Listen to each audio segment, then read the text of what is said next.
สบายดีพี่น้องมาตำกับปุ่นเนาะตำใส่เห็ดใส่ผักบ่งใส่มะเขือตำใส่เบิดทุกอย่างมีหยังตำใส่ได้เบิดเอากับเสียวพักอันนี้ไปลวกสะก่อนเนาะอันนี้เขาก็ตั้งกระทะเนาะให้น้ำเดือดแล้วเขาก็เสียวพักลงเอาเรื่องเสาพรเนาะกำลังเป็นกระแสตอนนี้เต้งนั่งกอดกกเป่าดีละนั่งกอด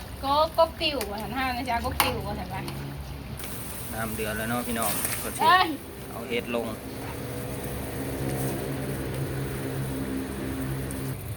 เอาพวกบ่งลงเลยเนาะ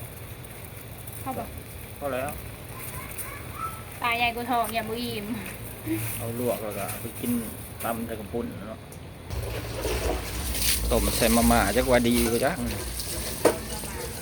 จักว่าแซ่บ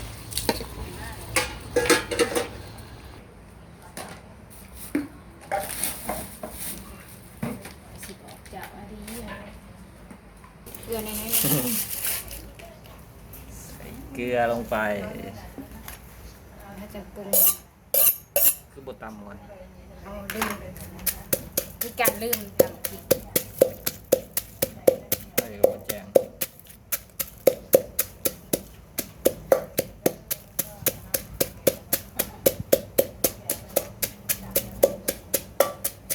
ทานเพื่อความสวยงามใส่มะขีอ่ะขายก็ตำกุ้งเนาะขายก็ตำใส่กระปุ่นซื้อตำกระปุ่นแต่ว่าอยากใส่ผักสีหยานะให้มีสีสัน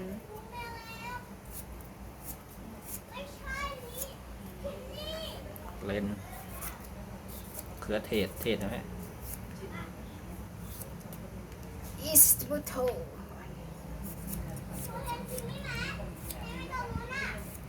ไปใส่ลายสีสันลายมักนาวโอ้ยเกือบเอามืออีแม่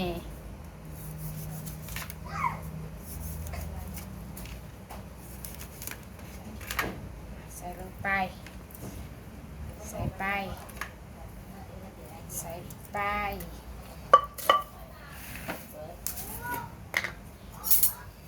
เริ่ม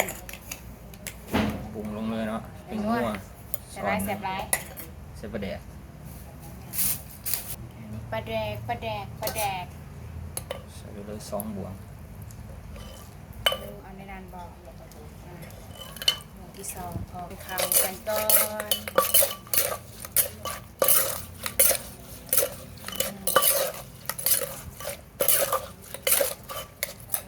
คนหนามันก่อนเนาะหยาลงพักกระเฮ็ดหัวหนูต้องปุ่นใส่พักแบบใครบ่เคยเห็ดสูตรนี่ลองไปเห็ดเบิ่ง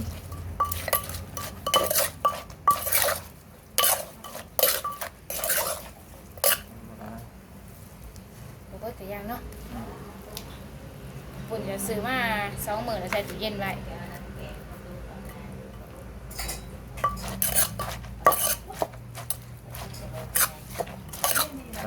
หมุนบ่เลยมันเนี่ยเลยกับปุ่นมันหมุนคนมาจังสั่นตามสายเป็นไปกินแห้งเลยหลายเลยเดี๋ยวซิมก่อนแสบมะลิ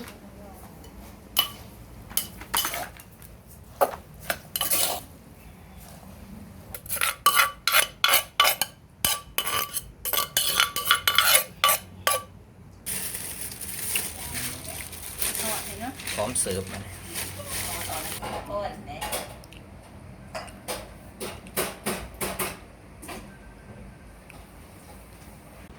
กินตามกระปุ่นก่อนบัดกินตามกระปุ่นก่อนมาเท่าไปมาเด้อบัดนี้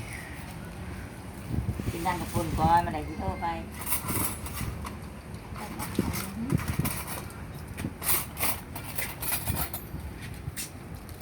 เนี่ยก็ เนี่ย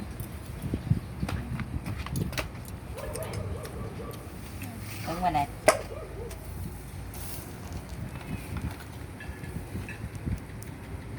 มาเด้อมาเด้อ โอ้ยลง บ่คล้องบ่กินเนาะ ของกันของเข้มหวาน มันสิออกไปดีกว่านี้นะหายลงไปถ่ายคลิปก็ได้กินดีสิเด้อเรือมันไหนวะ จวดจวด แซ่บๆพี่น้อง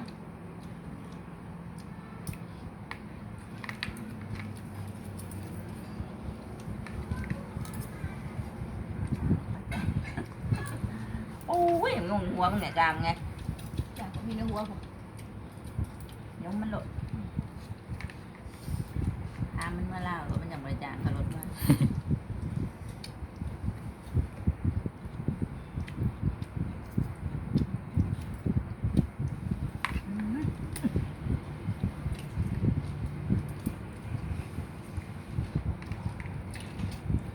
กินยางดีอย่างนี้ก็ไปว่าในใจใช่ไหม น้ำมันแซ่บเนาะ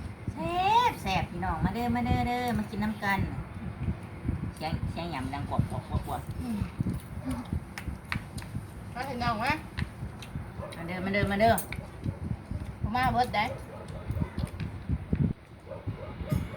มีผู้กินมาจ้ะ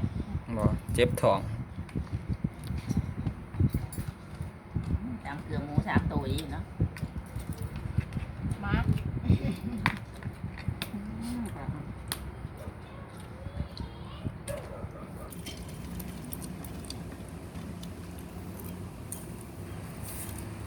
ห้องว่ากินโค้ก เป็นนะ หนาด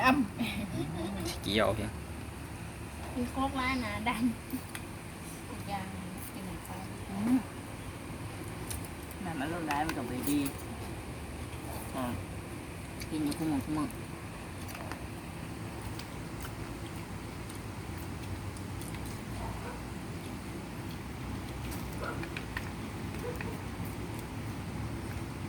ไม่ทำทั้งซี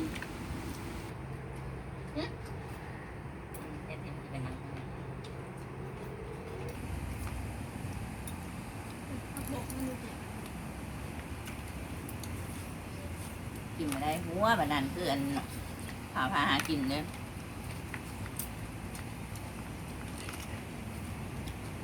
เมายาดอง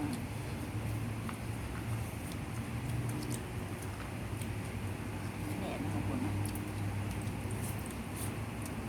มาหน้าแต่งงานก็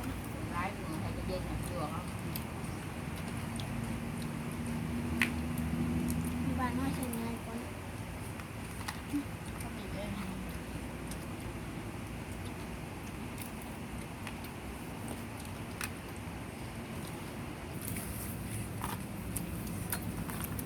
ครับเดี๋ยวสิเบิดแล้ว